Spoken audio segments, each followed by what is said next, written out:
సంబంధించినట్లే ఇక్కడ మొత్తం ఈ ప్రమాదాన్ని స్థానికంగా చూసిన వాళ్ళు కొంతమంది ఉన్నారు. వాళ్ళని అడిగి తెలుసుకుంది ఇక్కడ ఏం జరిగింది సార్. ఇక్కడ ఈ కాకినాడ నుంచి నారాయణ విద్యా సంస్థలకి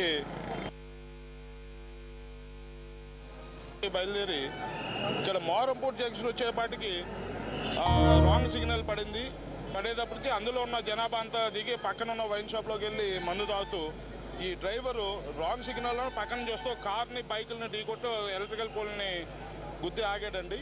ఆ డ్రైవర్ పారిపోయాడు. అందులో జనాలు ఎవరు లేరు, అందరూ మందు షాపులో ఉన్నారు. ఆ స్పాట్లో 3 చనిపోయారండి. 4 పరిస్థితి చాలా తీవ్రంగా. హాస్పిటల్లో ఉన్న 4లో 2 చనిపోయారు ఆల్రెడీ. ఇంకో 2 పరిస్థితి కూడా విషమంగా ఉంది పరిస్థితి. ఈ గవర్నమెంట్ కానీ పోలీస్ కానీ ఎన్నిసార్లు చెప్పినా ఈ విద్యా సంస్థలకు సంబంధించిన బస్సులు ప్రైవేటు కార్యక్రమాలకు ఇవ్వటం మాత్రం మానట్లేదు. కొన్ని ఆ బస్సులు కూడా కొన్ని ఏదైనా ఉన్నాయంటే అది కూడా ఇది లేకుండా పోయిందండి. అది కొంచెం చూడాలని మీరు మీడియా ద్వారా మేము తరచు ఇక్కడ ప్రమాదాలు ఎంతమంది జరుగుతూనే ఉన్నాయండి.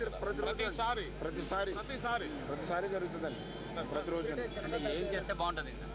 ఫ్లైఓవర్ కంపల్సరీ ఉండాలి.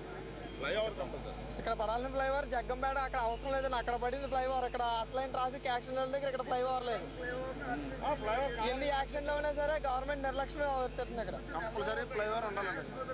అయినా పోలీసులు నెలలో కంపల్సరీ వెళ్ళలేదన్నా 10-15 యాక్సిడెంట్లు కంపల్సరీ జరుగుతాయి అనమాట అండి.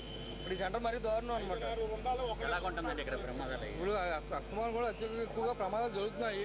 అంటే ఇప్పుడు మనం ఏడు లాలచ్ నుంచి బొమ్మూరు వరకు కనీసం స్పీడ్ లిమిట్ పెట్టమని చెప్పాము. ఒరిస్సాలో అన్నింటిలో కూడా NH5 మీద స్పీడ్ లిమిట్స్ ఉంటాయి. స్పీడ్ లిమిట్స్ పెట్టమని అడుగుతున్నాం.